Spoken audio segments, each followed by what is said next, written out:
बताइए, पहले डिस्कस कर लेते हैं हम लोग जीएसटी होता क्या है। क्या है जीएसटी, बताइए। जीएसटी मीन्स होता है गुड्स एंड सर्विस टैक्स, यानी कि इंडिया के अंतर्गत जब भी गुड्स और सर्विस सप्लाई में होगा तो वहाँ पे जीएसटी एप्लीकेबल होगा। वेरी गुड, थोड़ा और एक्सप्लेन करिए जीएसटी का और बताइए। G stand for goods, S service, T मतलब क्या है, एक्सप्लेन करिए इसको।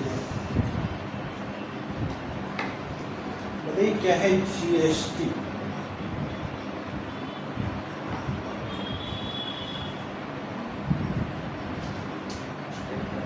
बताइए, आप लोग पढ़ के आए हैं कि नहीं आए? तो बताइए। स्टेट के अंदर कोई गुड्स परचेज करते हैं और स्टेट के बाहर करते हैं तो स्टेट के अंदर वर्डिंग करते हैं ना। तो आगे बताइए, आप नहीं आए, पढ़िए, बताइए कुछ। सर कोई भी गुड्स पे जो हम लोग टैक्स देते हैं, हाँ, गुड्स पे टैक्स देते हैं, सर्विस पे नहीं देते हैं। सर्विस पे तो इनकम टैक्स लगता है। सर्विस पे इनकम टैक्स लगता है। जो हमारी सैलरी पे वो टैक्स लगता है। संतोष का क्या कहना है, क्या कहना है जीएसटी के बारे में? क्या है जीएसटी, है क्या? टैक्स है सर, कौन सा टैक्स है? टैक्स तो है, टैक्स तो लिखा हुआ है, टैक्स है। इनडायरेक्ट टैक्स है। इनडायरेक्ट टैक्स है। इनडायरेक्ट टैक्स का मतलब क्या है? फर्स्ट आप लोग बोले इनडायरेक्ट टैक्स। इनडायरेक्ट टैक्स का मतलब क्या है? डायरेक्ट टैक्स वो हुआ सर जो हम लोग डायरेक्ट इनकम टैक्स को पे करते हैं। इनकम टैक्स को पे करता है वो क्या हो? डायरेक्ट टैक्स इनडायरेक्ट टैक्स क्या हो? जो हम मतलब हम लोग कुछ और दूसरा पॉइंट बताइए कोई, क्या है गुड्स एंड सर्विस टैक्स, क्या है? आसान भाषा में सर किसी बिचौलिया के थ्रू टैक्स पहुंचा जाता है। अच्छा, ठीक है, वेरी गुड। बिचौलिए के थ्रू थोड़ा एक्सप्लेन करिए, इन लोगों को समझाइए क्या है। न्यू स्टूडेंट है ये लोग, थोड़ा बताइए।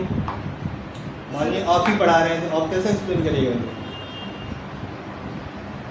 सर ये क्लास मेरा नहीं है।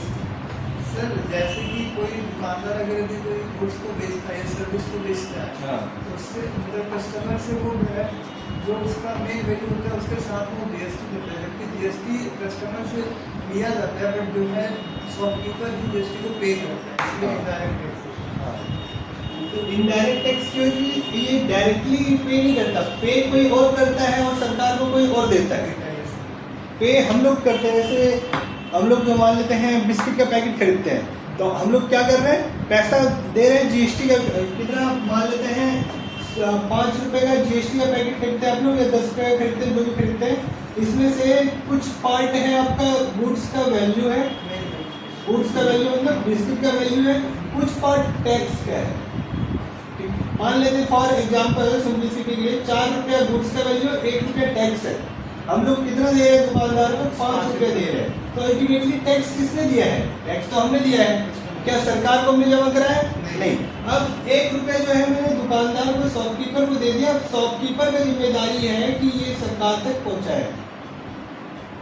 शॉपकीपर की जिम्मेदारी कि ये गवर्नमेंट तक पहुंचा दे, गवर्नमेंट को जमा करा दे। पे किसने किया है? कस्टमर ने। लेकिन जिस सरकार तक किसने पहुंचाया है? गवर्नमेंट ने, ओ सॉरी शॉपकीपर ने।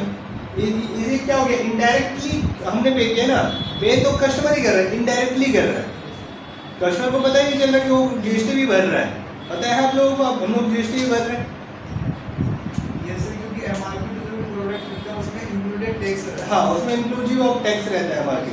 एमआरपी का मतलब ये मैक्सिमम रिटेल प्राइस, उससे 1 रुपया ज़्यादा में कोई बेच नहीं सकता। लेकिन नॉर्मली बेचता है लोग किसी आइटम पे कभी। तो इसलिए ये इनडायरेक्ट टैक्स है, क्योंकि डायरेक्टली हम जमा नहीं करा रहे हैं। दूसरा आते हैं इनकम टैक्स। इनकम टैक्स क्या होता है बताइए? इनकम टैक्स है आपका direct tax. Income tax direct tax क्यों है? सर इनकम टैक्स जो है ना नेट प्रॉफिट पे टैक्स लगता है, इसलिए इनकम टैक्स। क्या इनकम टैक्स पढ़ के आए आपने? जो भी सर प्रॉफिट होता है उसकी इनकम टैक्स। जैसे कोई प्रोडक्ट मतलब 1 लाख में खरीदे अब प्रॉफिट पे लगता है इनकम टैक्स। हाँ सर, तो जितना भी एक्सपेंस मतलब कट कितना भी प्रॉफिट होता है सर। ऊपर हम लोग जीएसटी डिस्कस करते हैं, नीचे हम लोग इनकम टैक्स। इनकम टैक्स में क्या है, पहला हम लोग बोलते हैं डायरेक्ट टैक्स, दूसरा बोल रहे हैं आप लोग किस पे लगता है, प्रॉफिट पे। जो हम प्रॉफिट है हमारा उस पे लगेगा tax, tax on profit.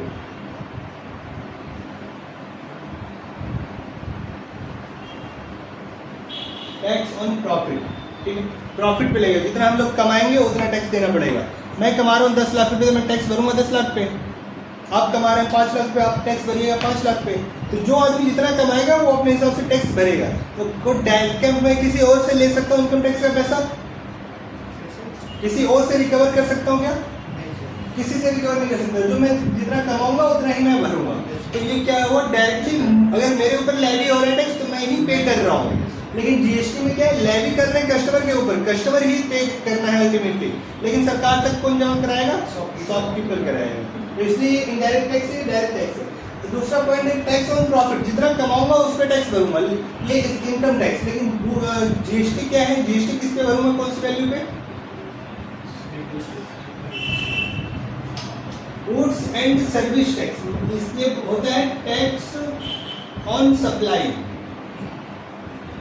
Supply को सेल भी कहते हैं, टैक्स ऑन सेल। हम जितने का सेल करेंगे उस पर टैक्स लगेगा।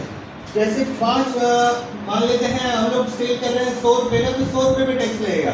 कोई वैल्यू है 1000 का कपड़ा खरीद रहे हैं तो 1000 के कपड़े पे टैक्स लगेगा, 5% जो 10% जो भी होगा उस पर टैक्स लगेगा।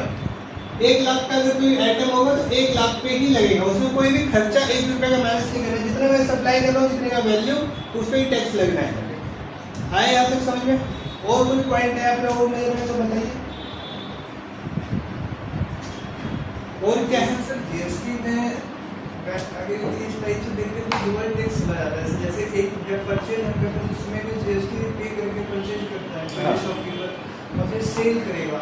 सेल में कुछ जो है उसमें अपना प्रॉफिट जो मार्जिन मिलेगा उसके बाद वो सेल करेगा। तो दोनों ही वैल्यू करने पड़ेंगे जीएसटी के अंदर। आपने 100 रुपये का आइटम खरीदा 110 रुपये में ये कह रहे हैं, ये परचेज है, ये सेल है। आप कह रहे हैं इस पे भी मैं जब खरीद रहा हूँ उस पर भी टैक्स भर रहा हूँ और इस पे भी टैक्स भर रहा हूँ, ये कह रहे हैं। लेकिन इसका ना कुछ कैलकुलेशन जब करेंगे उस समय समझ में आएगा कि हम एक्चुअली पे करेंगे इसी वैल्यू पे, सेल वैल्यू पे। जितना परचेज किया उसको माइनस कर देंगे, उसका जो नेट वैल्यू आएगा मार्जिन उसी पे टैक्स पे करना होता है। ठीक है, यानी नेट इसी पे पे करना है। 100 रुपये तो ऑलरेडी पे कर चुका ना, तो 110 पे अब पे नहीं करना, 10 रुपये पे पे करना है। अल्टीमेटली कितने पे पे किया मैंने, 110 पे किया है। 100 रुपये पहले किया है, 10 रुपये भी कर रहा हूँ, 110 पे हो जाएगा। तो ये आगे जब कैलकुलेशन करेंगे तब समझ में आएगा। आगे अगला पॉइंट बताइए, कोई ऐसा है तो आप लोग पढ़ के आए हैं कि नहीं पढ़ के आए हैं आप लोग? कोई और पॉइंट बताइए, जीएसटी क्या है?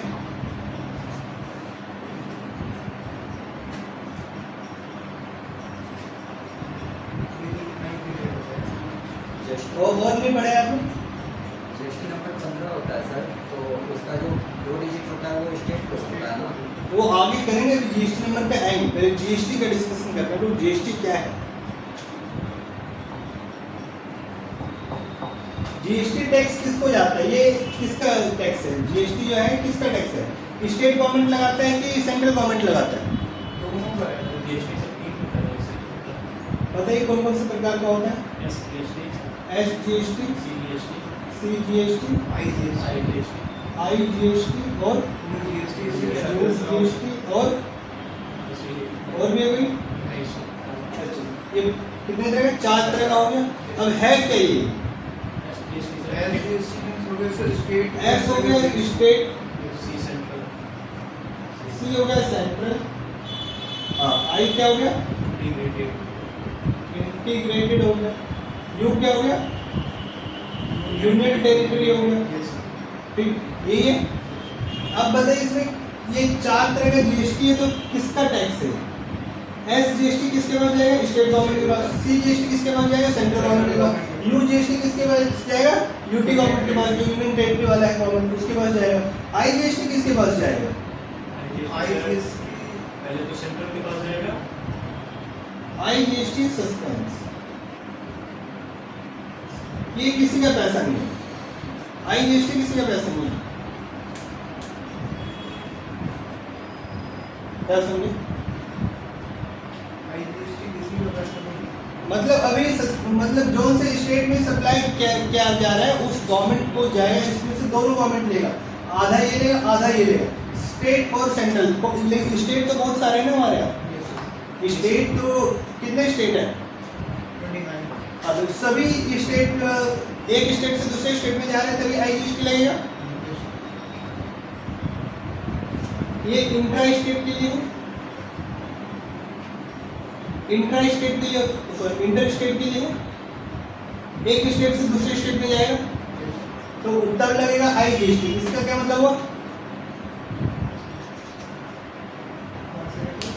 अगर IGST सप्लाई कब करेंगे? जैसे मान लेते हैं हम लोग कोई रजिस्टर्ड दुकानदार है बिहार में, वो सप्लाई कर रहा है बिहार में ही सेल कर रहा है, जैसे लोकल दुकानदार ट्रेडर, तो इसको क्या कौन सा टैक्स देना पड़ेगा? इसमें से कौन कौन सा टैक्स देना पड़ेगा? SGST और CGST लगेगा। S और C दो देना पड़ेगा, SGST और CGST। अगर मान लेते हैं बिहार वाले ने, बगल में पड़ता है हमारा वेस्ट बंगाल, वेस्ट बंगाल को सेल किया है, तो यहाँ पे क्या लगेगा? यहाँ पे IGST applicable यहाँ पे लगेगा IGST। क्या लगेगा? है। IGST। लेकिन IGST किसको टैक्स जाएगा? IGST सर पहले तो वेस्ट बंगाल को जाएगा और सेंट्रल गवर्नमेंट को जाएगा। सेंट्रल को जाएगा और वेस्ट बंगाल को जाएगा, ठीक है। लेकिन वेस्ट बंगाल की गवर्नमेंट को टैक्स देने के लिए मेरे पास GST, किसी भी गवर्नमेंट को टैक्स भरना है तो मेरे पास उसके पास रजिस्ट्रेशन होना चाहिए। अगर किसी भी गवर्नमेंट को टैक्स भरना है तो मेरे पास उसका क्या होना चाहिए? रजिस्ट्रेशन होना चाहिए। सेंट्रल गवर्नमेंट के लिए इनकम टैक्स में क्या पैन नंबर पे हम लोग बात करेंगे, पैन नंबर होते हैं इनकम टैक्स के लिए, और GST के लिए GST नंबर होता है, GST इन, ठीक है। तो ये तो मैंने बिहार में काम कर रहा हूँ तो बिहार में मैंने GSTIN ले रखा है, लेकिन अगर मैं बिहार से वेस्ट बंगाल भेज रहा हूँ तो क्या मुझे रजिस्ट्रेशन वेस्ट बंगाल में लेना पड़ेगा वेस्ट बंगाल की गवर्नमेंट को टैक्स देने के लिए? अरे वहाँ की गवर्नमेंट को टैक्स देने के लिए मुझे रजिस्ट्रेशन लेना पड़ेगा वहाँ जाके?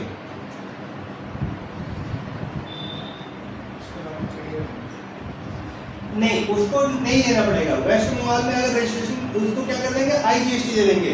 हम लोग क्या कर देंगे? IGST पे कर देंगे। वो सेंट्रल और स्टेट, वेस्ट बंगाल और सेंट्रल गवर्नमेंट जो आपस में वो बांट लेंगे पैसा, ठीक है। इसलिए हम लोग IGST पे करते हैं। आए समझ में? सर इसमें एक ये पॉइंट है सर, जैसे कि अगर यदि सप्लाई कोई बिहार में मतलब कि कोई चीज़ परचेज करता है और वहाँ मतलब कि जहाँ पे जाना है मतलब कि वो 2-3 स्टेट को क्रॉस करके जाता है, तो वहाँ पे कौन सा GST applicable होगा? GST है हमारा डेस्टिनेशन बेस्ड, जहाँ पे कंज्यूम हो रहा है वो प्रोडक्ट अल्टीमेटली वहीं पे उसी गवर्नमेंट को टैक्स जाना है, ठीक है। चाहे 10 स्टेट घूम जाए, 20 स्टेट घूम जाए, कोई फर्क नहीं पड़ता। जहाँ अल्टीमेटली उसका कंज्यूमर बैठा है उस प्रोडक्ट का, तो वहीं पे टैक्स पे करेगा, उसी गवर्नमेंट को जाएगा। समझ में आया? ये क्या है? Tax in supply. ये और अगला पॉइंट क्या है हमारा? ये है state government plus central government, दोनों का टैक्स है। ये किसका है? ये इनकम टैक्स किसके पास जाता है? सेंट्रल गवर्नमेंट के पास जाएगा। सेंट्रल गवर्नमेंट लगाता है इनकम टैक्स, और ये कौन लगाएगा? सेंट्रल प्लस स्टेट दोनों मिलकर लगाता है। पहले क्या लगता था? सर्विस टैक्स पे हमारा क्या लगता था? सर्विस टैक्स लगता था। गुड्स पे क्या लगता था? वैट लगता था। तो दोनों अब मिलकर एक लॉ बना दिया है। सर्विस टैक्स कौन लगाता था? पहले सेंट्रल गवर्नमेंट लगाता था, और गुड्स पे कौन लगाता था? स्टेट गवर्नमेंट लगाता था। अब दोनों ने मिलकर एक एक्ट बना दिया, और उसके अंदर क्या है? दोनों अब टैक्स लगाएंगे, ठीक है, और आधा आधा बांट लेंगे। यहाँ तक है समझ में? सर जैसे कोई गुड्स अदर कंट्री जाएगा तो उसको कौन सा GST लगेगा? अदर कंट्री जाएगा तो IGST लगेगा वैसे, लेकिन अदर कंट्री में कुछ आइटम ऐसे हैं कि अगर एक्सपोर्ट करते हो आप तो वहाँ से आपको रिफंड आता है, मतलब जितना आपने IGST पे किया है सरकार वो आपको वापस कर देगी एक्सपोर्ट के केस में, अदर कंट्री में जा रहा है। समझे? यहाँ तक आया समझ में आपको? आगे बढ़े हम लोग।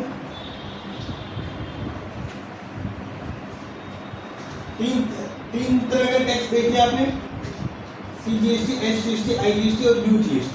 अब लगेगा तो कौन सा टैक्स लगेगा, ये डिपेंड करेगा कौन से स्टेट में ने सप्लाई किया है। यही है, बिहार टू झारखंड जा रहे हैं तो इस पर क्या लगेगा, IGST लगेगा।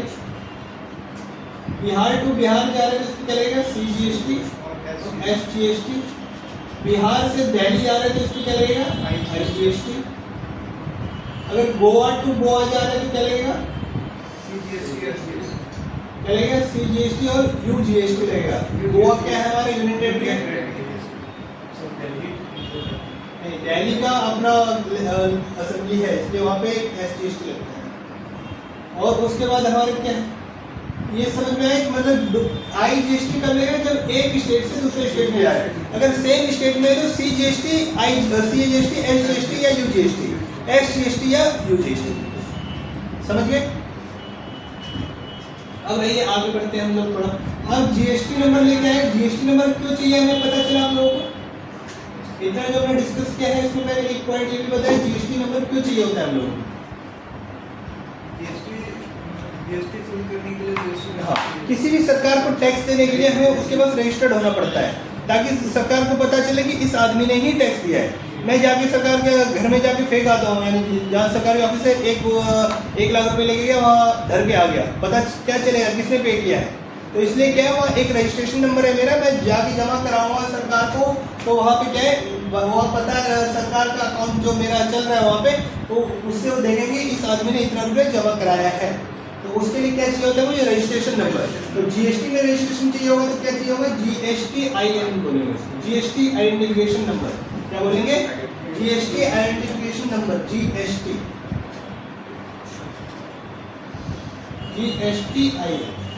अब कोई लेके आए हैं GST नंबर, आप लोग बताइए क्या क्या लेके आए, कोई एक GST नंबर बताइए, इसको रख कर दूं मैं।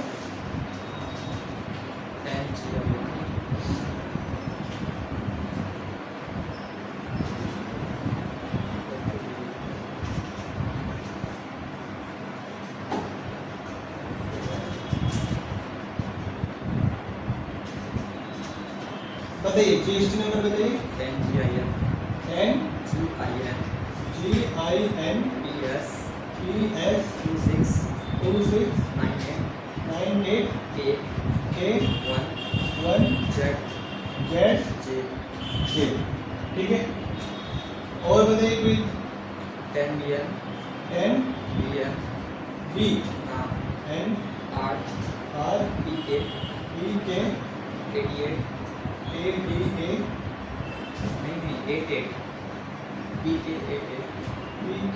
88 02 P1 ZI और 10 AY JP S 4763 R 1 ZP और 10 AA BC D 5534 K 1 ZK और 10 AA BC G 1740 K1 1 Z4, ठीक है। कितने डिजिट हो गए, 5 GST नंबर लिख लिए। अब देखिए इसमें कुछ कॉमन नजर आ रहा है आप लोगों को, एक तो आपने बोला स्टेट कोड जो है ये कॉमन है, ठीक है। और कुछ कॉमन नजर आ रहा है आप लोगों को,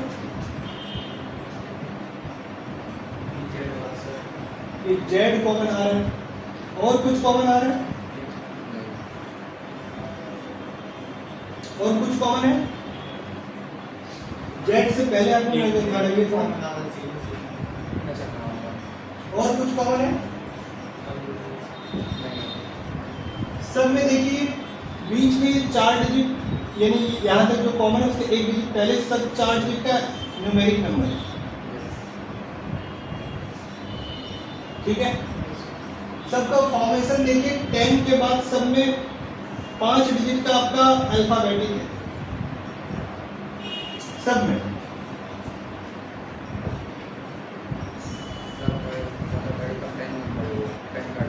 हाँ, मैं कॉमन चीज पूछ रहा हूँ, कॉमन चीज क्या है? ये सारे चीज कॉमन है। अब ये है क्या कॉमन चीज? जो है कॉमन का कुछ तो मतलब होगा, जो कॉमन नहीं है उसका कोई मतलब नहीं है, वो कुछ भी हो सकता है। जो चीज कॉमन है उसका कुछ ना कुछ मतलब है। अब वो क्या मतलब है?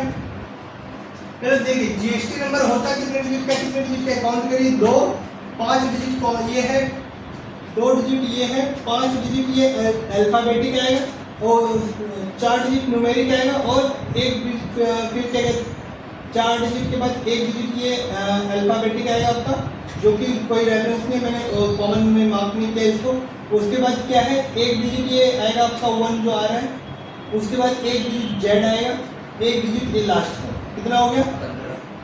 2 5 7 4 11 12 13 14 15, टोटल कितना हो गया? 15 डिजिट। अब 15 डिजिट में क्या क्या है? 15 डिजिट में जो 2 डिजिट है आगे का उसको छोड़ दीजिए। उसके बाद जो ये 10 डिजिट बचा आपका 5 4 और 9, 5 4 और ये 1, 10 डिजिट जो ये है इसको अलग कर दीजिए। अलग कर दीजिए, क्या क्या आया? जी आया, आई एन पी एस 2 6 9 8 के, ये आया हमारा। अब ये क्या है हमारा? ये जो 10 डिजिट हमने उठाया 5 डिजिट, ये 5 डिजिट, फिर उसके बाद ये 4 डिजिट और उसके बाद 1 डिजिट, ये है क्या? 10 डिजिट का पैन नंबर है। पैन नंबर कितने डिजिट का होता है आपका? 10 डिजिट का। 10 डिजिट का पैन नंबर होता है, ये है हमारा क्या? Pan number. तो क्या मतलब निकला कि हर जीएसटी में कोई भी जीएसटी नंबर होता है तो 2 डिजिट छोड़ देंगे, उसके बाद जो 10 डिजिट बचेगा वो क्या है? पैन नंबर है हमारा। और ये 2 डिजिट हम क्यों छोड़ रहे हैं कि 2 डिजिट सब में स्टेट कोड है। ठीक है, आप लोग गूगल है, गूगल पे सर्च करिए state code, GST state code, Google निकालिए, गूगल गूगल गूगल मोबाइल नहीं चलाते हो लगता है। गूगल कहाँ है? ये है ना गूगल।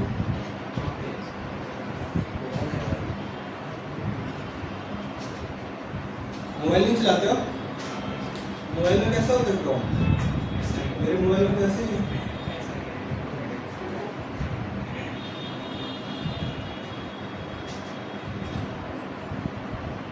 जीएसटी स्टेट कोड,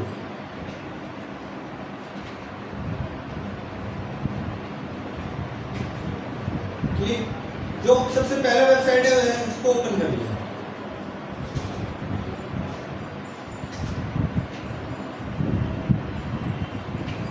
ठीक है, करिए ओपन।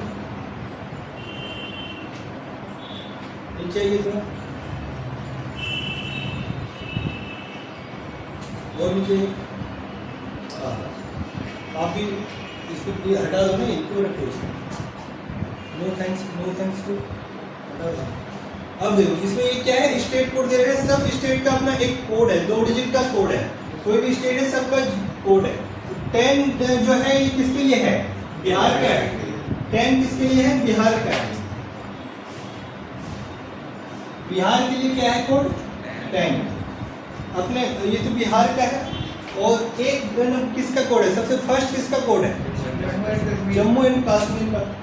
अड़ोसी पड़ोसी का भी देखते हैं, बगल में कौन है? वेस्ट बंगाल। वेस्ट बंगाल का क्या है बताइए? वेस्ट बंगाल का क्या है? 19। एक साइड हमारा झारखंड है, झारखंड का बताइए क्या है? 20। और उसके बाद किसका देखना चाहेंगे आप? उत्तर प्रदेश का बताइए कितना है?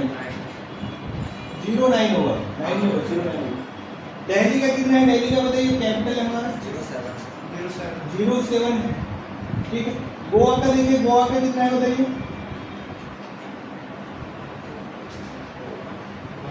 30 है सर। कितना है? 30। और किसका देखना चाहिए? तो इस तरह करके सबका स्टेट कोड दे रखा है। अगर जिसका सिंगल डिजिट में तो उसके आगे 0 लगा दिया। तो 2 डिजिट का जो भी है ये क्या है? हमारा स्टेट कोड है। कोई भी जीएसटी नंबर देख के आप बता सकते हो कौन से स्टेट का रजिस्टर्ड है। ठीक है। अगर मैं बिहार में रजिस्ट्रेशन लूंगा तो मेरा पहले 2 डिजिट जो है 10 आएगा। अगर मैं उत्तर प्रदेश में लूंगा पहला 2 डिजिट 19 होगा। अगर मैं झारखंड में जाकर रजिस्ट्रेशन ले रहा हूँ तो मेरा पहला 2 डिजिट जो है 20 होगा। उसके बाद उत्तर प्रदेश में जा रहा हूँ तो 09 हो जाएगा। अगर मैं दिल्ली में जाकर रजिस्ट्रेशन ले रहा हूँ तो 07 होगा।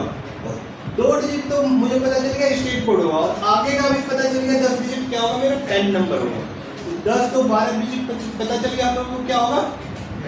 अगर जीएसटी अप्लाई करने जा रहे हैं तो उससे अप्लाई करने से पहले मुझे पता चल जाएगा, जीएसटी आने से पहले पता चल जाएगा मेरा जीएसटी क्या होने वाला है।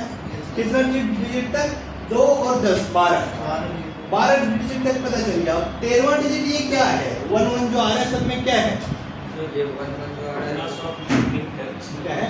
कितना शॉप सर रजिस्टर्ड है? हाँ, कितनी बार उसने रजिस्ट्रेशन ले रखा है उस स्टेट में, ठीक है। तो ये वो दिखाते हैं कौन से नंबर का ये रजिस्ट्रेशन है।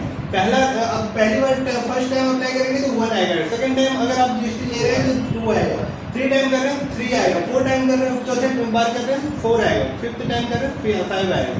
तो ये बता, अब कितना डिजिट पता चल गया हमें। जीएसटी नंबर आने से पहले हम लोग प्रकाश कर रहे हैं कितने हमारे जीएसटी नंबर क्या होने वाला है। तो 2 डिजिट पता चल जाएगा कौन सी स्टेट में हम अप्लाई करेंगे वो, फिर उसके बाद पैन नंबर आ जाएगा, उसके बाद क्या आएगा 1 फर्स्ट टाइम कर रहे हैं तो सेकंड टाइम अगर एक जीएसटी ऑलरेडी है दूसरा अप्लाई कर रहे हैं तो 2 आएगा। उसके बाद ये क्या है 90% केसेस में जेड आएगा, फिक्स है। ये क्या है, फिक्स है। 14th डिजिट जो है ये फिक्स्ड है, जेड आएगा। 99% केसेस में 1% वेरिएशन आता है, क्यों आता है वो देखेंगे, ठीक है। ये क्या है, जेड हमारा फिक्स है 14th डिजिट। उसके बाद हमारा जो 15th डिजिट है वो क्या है, इररिलेवेंट है, वो कुछ भी हो सकता है, रैंडमली कुछ भी हो सकता है, कोई उसका लॉजिक नहीं है। लास्ट डिजिट को छोड़ के हम लोग पहले का सब बता सकते हैं कि कोई अप्लाई करने जा रहा है कोई आदमी तो उसका जीएसटी नंबर क्या होने वाला है।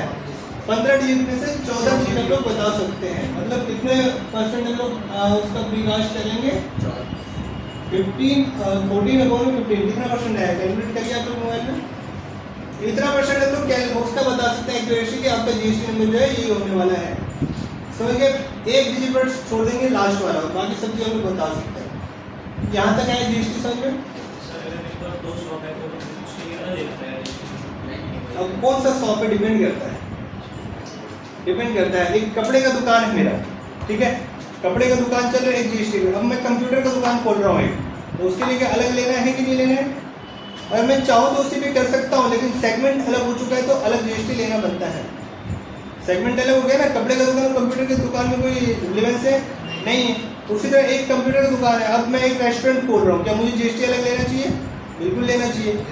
लेकिन अगर चाहूँ मैं तो उसी जीएसटी पे काम कर सकता हूँ, जरूरी नहीं है लेकिन लेना चाहिए हम लोग। यहाँ तक है समझ में। अब आते हैं हम लोग पैन नंबर पे। ये जो 10 डिजिट का पैन नंबर है, पैन नंबर क्या कहता है, पैन नंबर में क्या क्या कहता है, इसमें हम लोग कैसे पता कर सकते हैं।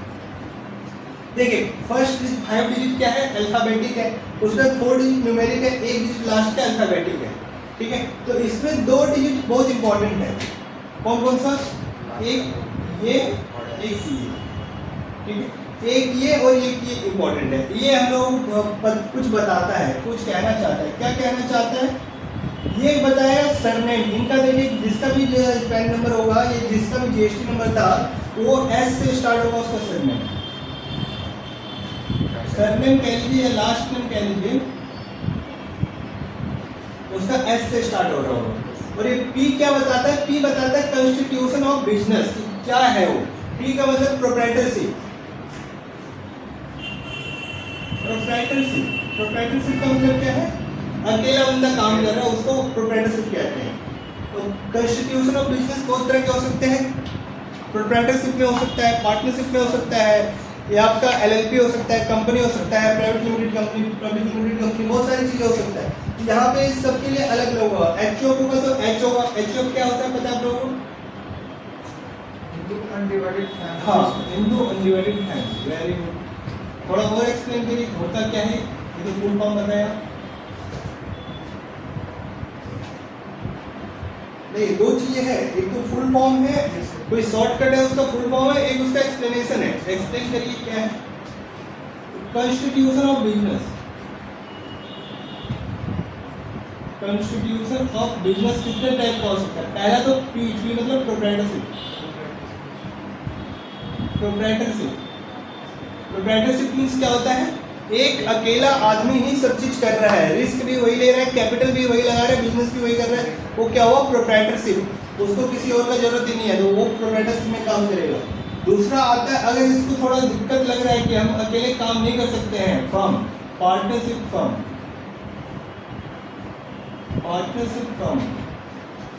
अगर इसको लगता है कि अब मैं अकेले रिस्क नहीं ले सकता हूँ, बिजनेस जो स्टार्ट कर रहा हूँ वो आगे चलेगा कि नहीं चलेगा, मुझे डाउट लग रहा है, तो मुझे एक और दोस्त का जरूरत पड़ेगा, किसी दोस्त को अपने साथ ले आऊँगा। अगर कोई मेरे साथ काम करना चाहेगा तो आगे काम कर सकता है कि वो उसमें क्या होगा, वो रिस्क भी लेगा मेरे बिजनेस का, नहीं चलेगा तो नुकसान होगा, तो उसका भी नुकसान होगा। बिजनेस चलाने में वो भी सपोर्ट करेगा। 4 घंटा मैं काम कर रहा हूँ, 4 घंटा वो भी काम करेगा, है समझ? तो वो क्या हो जाएगा? पार्टनरशिप। हम दोनों पार्टनर बन चुके हैं, तो पार्टनरशिप मिलजुल के काम करेंगे, साझेदारी हम हिंदी में कहते हैं इसको। थर्ड क्या है? एक कंपनी है, private limited company. Private limited हो सकता है, पब्लिक लिमिटेड हो सकता है, जिसको सिंपल लिमिटेड कहते हैं। कंपनी क्या है? ये एक तरह का 1 से 2 ज़्यादा आदमी मिलकर अगर काम कर रहे होते हैं और रजिस्टर्ड करवा लेते हैं अपने आप को मिनिस्ट्री ऑफ कॉर्पोरेट अफेयर्स के पास, MCA के पास, तो वो क्या होता है? प्राइवेट लिमिटेड कंपनी होता है। या और अगर बहुत बड़ी कंपनी है तो वो क्या हो जाएगा? लिमिटेड कंपनी हो जाएगा, बहुत बड़ा कंपनी हो जाएगा। प्राइवेट लिमिटेड कंपनी मतलब छोटा स्टार्ट कर, प्राइवेटली लोग मिलकर काम कर रहे हैं। लिमिटेड कंपनी मतलब पब्लिक लिमिटेड है, उसमें पब्लिक भी पैसा डाल सकते हैं। जैसे रिलायंस कंपनी है, रिलायंस कंपनी का शेयर हम लोग खरीद सकते हैं, खरीद सकते हैं। लेकिन फिर प्राइवेट कंपनी है, बहुत सारे देश में प्राइवेट कंपनी है, तो क्या उसके शेयर खरीद सकते हैं क्या? आंसर इज नो, हम उसका शेयर नहीं खरीद सकते। और एक पब्लिक लिमिटेड का हम लोग शेयर खरीद सकते हैं। अगर यहाँ पे एफ होता तो हम लोग क्या समझ जाते हैं? पार्टनरशिप है। और सी होता तो क्या समझते हो? कंपनी है। ठीक है, आगे चलते हैं। अगर हमारा H रहेगा, H क्या है? HUF क्या है? Hindu undivided family. ये क्या होता है? कानून है इंडिया में हिंदू अनडिवाइडेड फैमिली, मतलब मैं कुछ काम कर रहा हूँ, आज बहुत सारा बिजनेस मैंने खड़ा कर दिया है, अब मैं चाहता हूँ, अब मेरा लास्ट स्टेज आ गया, मैं चाहता हूँ कि क्या कहते हैं, मेरा जो आगे बच्चे हैं वो मेरे बिजनेस को डिस्ट्रॉय ना करे। तो मतलब जैसा है ये अनडिवाइडेड चलता है, ऐसा ही चलता रहे। तो उसके लिए क्या करेंगे हम लोग? एक HUF बनाऊंगा, मैं अपने विल में लिख दूंगा कि ये जो मेरा जितना भी प्रॉपर्टी है, जितना भी बिजनेस है, सब HUF को ट्रांसफर हो जाएगा। मेरे नाम से एक HUF बनेगा, उस HUF को चलाया जाएगा सारा। और मेरे जो बच्चे होंगे अब वो क्या करेंगे? सब मिल के उस बिजनेस को चलाएंगे, HUF में चलाएंगे। तो प्रोप्राइटरशिप नहीं रहेगा, किसी एक बच्चे को नहीं आएगा, पार्टनरशिप नहीं रहेगा। मतलब ऐसा नहीं कि दोनों पार्टनर बन गए, पार्टनर नहीं है, वो HUF है। HUF का क्या होता है? उसमें एक कर्ता होता है। कर्ता कौन है?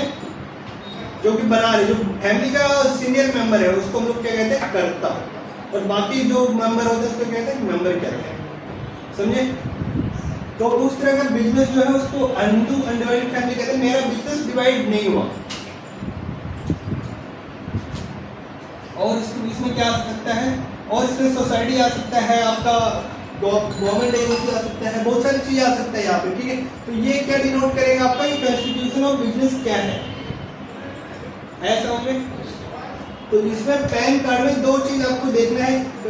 पहला तो देखिए कि पैन कार्ड में 10 डिजिट का होता है। पहला क्या? 10 डिजिट।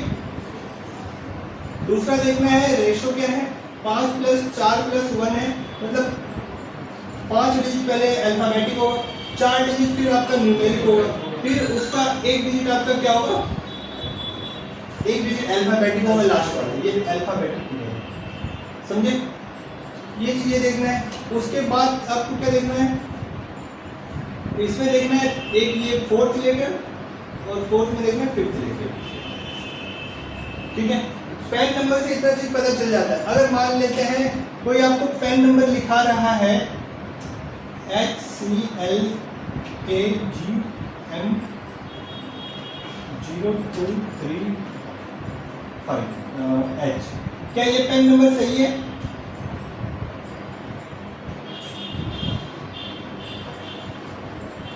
क्या पैन नंबर सही है? गलत है?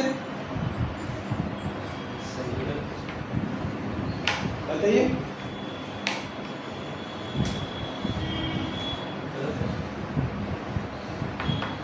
लोग बताइए क्या है, गलत है किसी की? क्या संतोष, गलत रॉन्ग है सर। क्या कैसे रॉन्ग है? इसमें अल्फाबेट जो है शुरू से जो है 6 डिजिट तक चला गया। हाँ, पहले तो काउंट करेंगे 1 2 3 4 5 6 7 8 9 10 डिजिट का पैन नंबर तो 10 डिजिट का होता है।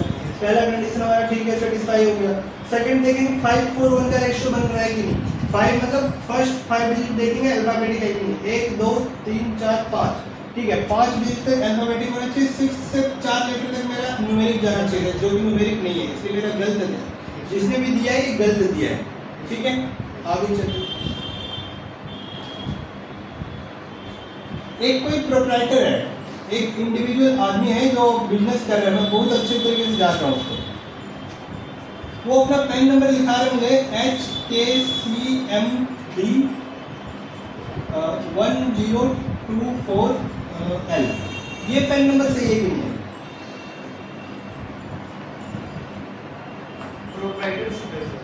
हाँ, प्रोप्राइटरशिप में जो ये रॉन्ग है सर, क्योंकि 4 डिजिट पे P आना चाहिए। क्या समझे आप लोग? पहले देखें 1 2 3 4 5 6 7 8 9 10, पहला कंडीशन सेटिस्फाइड। दूसरा देखेंगे 5 4 1 का रेशियो बन रहा है कि नहीं। 1 2 3 4 5 1 2 3 4 लास्ट वाला L, ठीक है, बन रहा है।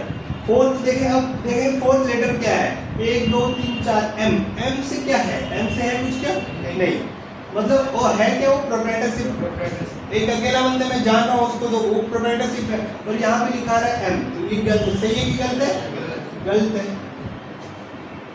एक रमेश दोस्त है मेरा, उसका उसने पेन नंबर लिखा है मुझे रमेश कुमार नाम है उसका कंप्लीट, ठीक है, HKCPD 1024। ये सही है कि गलत है? ये भी रॉन्ग है। क्या कैसे रॉन्ग है? अभी तो आपने बोला था यहाँ ये वाला डिजिट गलत है, सही कर दीजिए। क्या होगा? हाँ, यहाँ पे क्या होना चाहिए? के होना चाहिए। तो उसका नाम क्या है? रमेश कुमार है, तो यहाँ पे के होना चाहिए। अब हो जाके सही हो सकता है। अब सही है कि नहीं है वो हम लोग नहीं बता सकते, लेकिन हम लोग जो चेक करके बता सकते हैं। अब क्या क्या सरनेम होना चाहिए। सरनेम का मतलब क्या है? Last name. रमेश कुमार, यहाँ पे क्या होगा? लास्ट नेम होगा। तो अब हम लोग कह सकते हैं कि देखने से तो लग रहा है सही है, बाकी भी उसका एक बार वेरीफाई करना पड़ेगा। क्यों? क्योंकि हम लोग तो यही डिजिट, यही 4 कंडीशन वेरीफाई कर रहे हैं ना। इसके अलावा हो सकता है इसमें से कोई डिजिट उसने गलत बता दिया हो सकता है उसने इसमें से कोई डिजिट गलत बता दिया हो सकता है उसने लास्ट डिजिट गलत बता दिया हो, ये भी तो हो सकता है ना। हाँ, तो फिर हम बोल सकते हैं कि हम लोग देख के लग रहा है कि ठीक ठाक है, समझे? और एक एग्जाम्पल दें।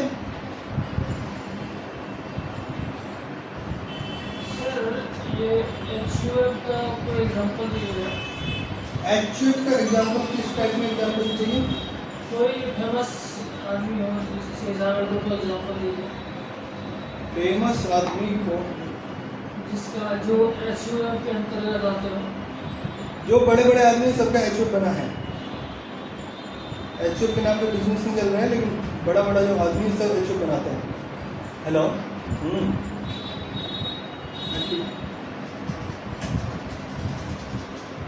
HUF क्यों बनाया जाता है? क्योंकि एक अलग एंटिटी बन जाता है। अभी जो ये जो मैंने बताया अभी, क्या कहते हैं, मेरा बिजनेस डिस्ट्रॉय ना हो, वो बिजनेस कंटिन्यू चलता रहे, ग्रोथ करे, इसलिए मैंने HUF बना दिया था। ये था कानून का वो जो इंडिया में एक्ट बना है, एक्ट का जो पर्पस था ये था।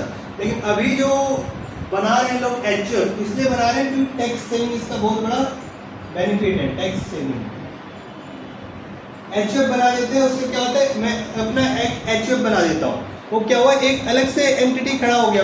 मेरा इनकम टैक्स में स्लैब है कि इस दायरे तक टैक्स नहीं लगेगा, उसके बाद टैक्स लगेगा। मतलब 5 लाख तक मान लेते हैं टैक्स नहीं लगेगा। मैं इनकम कमा रहा हूँ 6 लाख रुपए, तो अब क्या करूँगा, 6 लाख दिखाऊंगा तो टैक्स लग जाएगा मुझे, क्योंकि 5 लाख तक फ्री है, 1 लाख रुपये टैक्स देना है। तो HUF बना दिया मैंने। अब क्या किया मैंने, 5 लाख अपना इनकम दिखा दिया, 1 लाख रुपये HUF का इनकम दिखा दिया। यहाँ से क्या हुआ, टैक्स सेविंग। अभी जो 90% लोग कर रहे हैं वो टैक्स सेविंग की वजह से ही HUF क्रिएट कर रहे हैं। नहीं, परिवार के सदस्य चलाएगा। बताइए क्या क्या पॉइंट है उसमें, क्या क्या डिटेल दे रखा है। एक तो पहले दे रखा होगा legal name, legal name of business, legal name of business means जो कि पैन कार्ड पे है आपका एज पर पैन आएगा, ठीक है, पैन कार्ड पे यही नाम होता है, ठीक है। उसके बाद क्या है बताइए, ट्रेड नेम, उसके बाद है आपका ट्रेड नेम। ट्रेड नेम मतलब जिस नाम से बिजनेस कर रहा है वो, जिस नाम से उसका दुकान है वो है। थर्ड बताइए, थर्ड क्या है, इफेक्टिव डेट ऑफ रजिस्ट्रेशन, मतलब किस दिन से रजिस्टर्ड है वो, तो वो हो गया। आगे बताइए किस दिन से रजिस्टर्ड है वो बता रहा है। आगे बताइए क्या है, कंस्टिट्यूशन ऑफ बिजनेस, हाँ ये इम्पोर्टेंट है, कॉन्स्टिट्यूशन ऑफ बिजनेस, ठीक है, ये पूछ रहा है। ये क्या है, अभी मैंने बताया आपको कॉन्स्टिट्यूशन ऑफ बिजनेस की, तो हम लोग पैन कार्ड देख के भी बता सकते हैं कॉन्स्टिट्यूशन ऑफ बिजनेस क्या है। तो आप लोग वेरीफाई कर लीजिए क्या है, ये पी से क्या है, प्रोप्राइटरशिप, यहाँ पे क्या लिखा है, प्रोप्राइटरशिप, ये लिखा है। तो यहाँ से भी हम लोग वेरीफाई कर सकते हैं, ये तो पैन से ही हमने ऑलरेडी यहाँ से कर लिया है। तो ये चीज़ तो क्या लिख रहा है वो लोग पता नहीं, ये तो उसके लिए है जिसको ये चीज़ पैन कार्ड के बारे में पता नहीं है। हम लोगों को पैन कार्ड के बारे में पता है कि इसका फोर्थ लेटर जो है वही बता देगा कि कॉन्स्टिट्यूशन क्या है। तो ये तो इररिलेवेंट है, इलॉजिकल है। फोर्थ बताइए, फोर्थ क्या है, GSTIN oblique UIN status, status बता रहे हैं, मतलब स्टेटस बता रहे हैं। स्टेटस क्या है, एक्टिव है। यहाँ क्या क्या हो सकता है आपका, एक्टिव हो सकता है, कैंसिल्ड हो सकता है, सस्पेंडेड हो सकता है।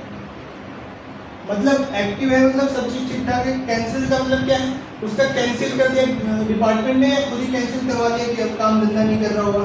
सस्पेंडेड का मतलब क्या है, जीएसटी तो चल रहा है लेकिन उसने कई काफी टाइम से रिटर्न नहीं भरा या गड़बड़ी किया तो डिपार्टमेंट ने उसको सस्पेंड कर दिया है। उस जीएसटी में वो कुछ काम नहीं कर सकता, सरकार को टैक्स नहीं भरेगा उससे, ठीक है। सस्पेंडेड का मतलब वो हो गया। आगे बताइए क्या है, tax payer type, tax payer type important. Tax payer type में क्या है, रेगुलर होगा, कंपोजिशन आ रहा है, कंपोजिशन होगा, बस यही दो चीज हो सकती है। या तो रेगुलर होगा या कंपोजिशन होगा। रेगुलर का मतलब क्या होता है, कंपोजिशन का मतलब क्या होता है, आगे हम लोग पढ़ेंगे, ठीक है। तो ये दो तरह का मिलेगा, कंपोजिशन और रेगुलर। अभी इतना समझिए, कंपोजिशन क्या है, छोटे टैक्स पेयर के लिए जिसका 1-1.5 करोड़ से कम का टर्नओवर है वो कंपोजिशन में रजिस्टर करवाता है। इसमें क्या होता है, कुछ नहीं, सिंपली 1% टैक्स देते हैं सरकार को। जितना भी सेल करेगा उसका 1% सरकार को टैक्स दे देगा। और रेगुलर में क्या होगा, जितना भी उसका टैक्स रेट एप्लीकेबल होगा, टैक्स रेट जितना भी उस आइटम का होगा, किसी पे 4%, 3% है, किसी पे 12% है, किसी पे 18% है और किसी पे 28% है, तो वो इस सब में आएगा। 5, 12, 18, 28 जो भी टैक्स रेट है उस हिसाब से ये रेगुलर में टैक्स दिया जाता है। कंपोजिशन में 1% टैक्स दिया जाता है। समझ गए, बस इतना समझिए। अभी आगे बढ़िए, आगे क्या है, आगे की तरफ से एडमिनिस्ट्रेटिव ऑफिस, हाँ एडमिनिस्ट्रेटिव ऑफिस दे रखा होगा, 2 दे रखा है। तो ये है कि सेंट्रल डिपार्टमेंट के पास है इनका या स्टेट डिपार्टमेंट के पास है, दोनों में से कोई एक ही एडमिनिस्ट्रेट करेगा इसको, ठीक है। दोनों में से कोई एक ही एडमिनिस्ट्रेट करेगा इसको। अभी बोले ना जीएसटी हम दोनों सरकार को टैक्स देते हैं, स्टेट गवर्नमेंट को भी और सेंट्रल गवर्नमेंट को भी, तो लेकिन एडमिनिस्ट्रेट तो एक ही करेगा ना। अगर एक ही आदमी को 2 ऑफिसर बिठा देंगे, ये भी ऑफिसर चेक करेगा, ये भी ऑफिसर चेक करेगा, ये कुछ और बोलेगा, ये कुछ और बोलेगा, आदमी तो परेशान हो जाएगा, बिजनेस नहीं कर पाएगा।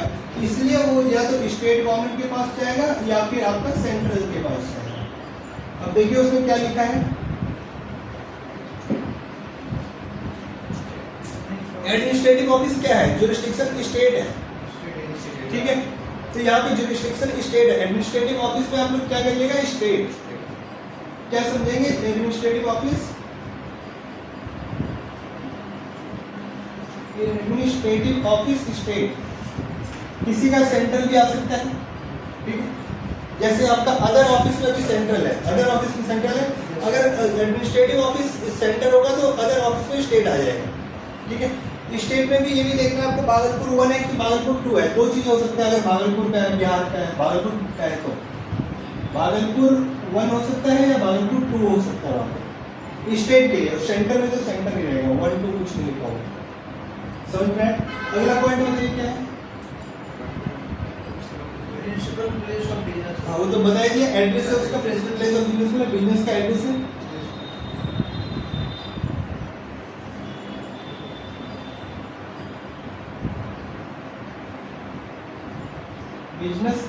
है सिंपली एड्रेस ऑफ बिजनेस। आगे बताइए क्या है, बस इतना ही। नीचे जीएसटी पे इधर आधार आता है। छोटी तो छोटी मतलब आधार से उनकी है कि नहीं, आधार वेरीफाई है कि इसका नीचे ये थोड़ा ये छोड़ दिए, वो थोड़ा नीचे है। नेचर ऑफ बिजनेस एक्टिविटी दे रखा है कुछ। Yes sir. अब देखिए क्या है, रिटेल बिजनेस इसमें है ये, ठीक है। वो तो मेडिकल शॉप है, तो वैसे भी पता चल रहा है कि क्या है, रिटेल है। इसके नीचे ये थोड़ा nature of business activity dealing in goods and services देखिए दे रखा है। Yes sir. कल बताए थे HSN क्या होता है, बताए थे आप लोगों को। अच्छा, HSN क्या है, हर आइटम का एक कोड दे रखा है डिपार्टमेंट में, उसको HSN कहते हैं। हर आइटम का अपना अपना कोड है, इसका अलग कोड है, इसका अलग कोड, बोर्ड का अलग कोड है, लाइट का अलग कोड है, फैन का अलग कोड है, कैमरा का अलग कोड है। सब आइटम को GST डिपार्टमेंट ने एक कोड दे रखा है, उसको क्या कहते हैं, HSN कोड, ठीक है। और एक सर्विस के लिए क्या होगा, SAC होगा, सर्विस अकाउंटिंग कोड। जैसे हर सर्विस को भी अलग कोड दे रखा है, इसी कोड से डिपार्टमेंट पता करेगा कि आप कौन सा काम कर रहे हैं, समझे। इसका क्या कोड दे रखा है, देखिए 30 दे रखा है। 30 में क्या आता है, 30 कितने डिजिट का होता है, HSN कितने डिजिट का होगा, 2 का मिलेगा, 4 का मिलेगा, 6 का मिलेगा या 8 का मिलेगा, ठीक है। 2 4 या 6 8, ये कितने डिजिट का दे रखा है, 2 डिजिट का दे रखा है। उसमें फार्मास्यूटिकल प्रोडक्ट है, 30 है फार्मास्यूटिकल प्रोडक्ट। 30 के आगे जो भी दे रखा है मतलब ये इसी का पार्ट है, फार्मास्यूटिकल का ही पार्ट है, समझे। कोड जैसे मान लेते हैं एक बॉक्स है, बॉक्स को नाम दे दिया 30 को आगे ओपन करिएगा तो इसमें 2 डिजिट और ऐड हो जाएगा, 0 1 0 या 4 0 जो भी ऐड होना ऐड हो जाएगा। अब क्या कोड बन गया, 3010। ये पार्ट तो इसी का है ना, 30 का ही कैटेगरी है ना ये। अगर इसको इसमें भी और डिटेल में जाना चाहेंगे तो आगे 2 डिजिट और ऐड हो जाएगा, अगर इसको भी और डिटेल में जाना चाहेंगे तो 2 डिजिट और आगे ऐड हो जाएगा। मतलब यही बता देगा कि आपका कौन सा क्लास चल रहा है, क्लास के डिटेल में जाइएगा तो आगे 2 डिजिट और ऐड हो जाएगा। उसी तरह ये दे रखा है, इससे पढ़िए क्या क्या दे रखा है। 290 वाला तो अदर दे रखा है, ठीक है, छोटे उसको नीचे देखिए, नीचे क्या है 32300, इस पे क्या है,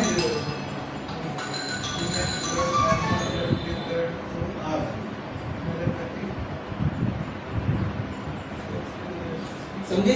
ये दे रखा है कि इसका क्या क्या काम होता है।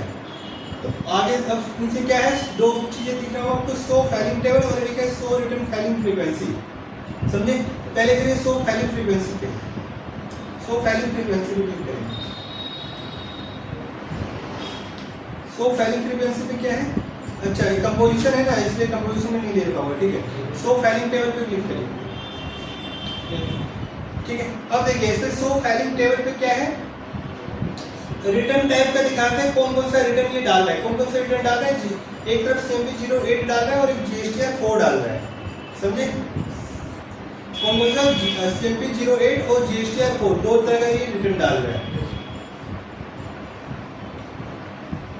तो ये कंपोजिशन वालों का रिटर्न है, कंपोजिशन वालों को कौन कौन सा रिटर्न डालना होता है, ये वो है।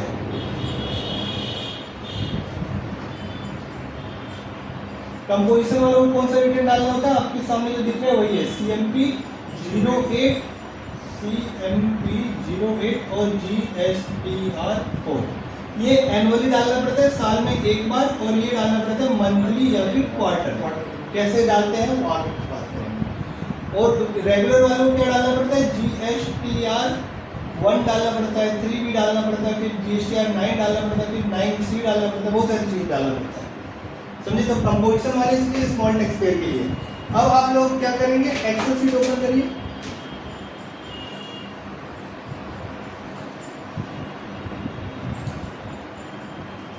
एक्सेल शीट ओपन करिए। चलो आप मैक्सिमाइज करो, कुछ छोटे स्मॉल कैटेगरी करो मैक्सिमाइज। शीट नंबर 2 ले लीजिए। अच्छा आपका कौन सा कल वाला कहाँ है आपका,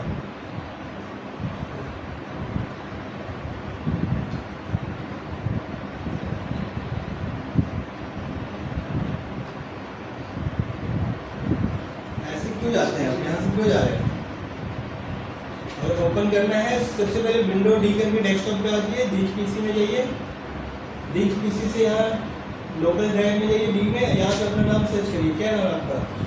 अंकित। तो फोल्डर ओपन करिए, ये आ गया, इसको डबल क्लिक करके ओपन करिए। ठीक है, स्क्रिप्ट नंबर 2 में आइए। यहाँ पे आप लोगों को डिटेल बनाना है। डिटेल क्या बनाइएगा? सीरियल नंबर, यहाँ सीरियल नंबर यहाँ पे लिखिए, पार्ट पैन नंबर, या यहाँ पे लिखिए जीएसटी नंबर, यहाँ पे लिखिए। अब यहाँ से ये सारा चीज जो है स्टार्ट करिए। लीगल नेम, ट्रेड नेम, फिर उसके बाद कॉन्स्टिट्यूशन ऑफ बिजनेस, फिर उसके बाद स्टेटस, उसके बाद टैक्स पेयर टाइप, उसके बाद एडमिनिस्ट्रेटिव ऑफिस, फिर उसके बाद प्रिंसिपल प्लेस ऑफ बिजनेस। ये पूरा डिटेल बनाइए एक्सेल शीट।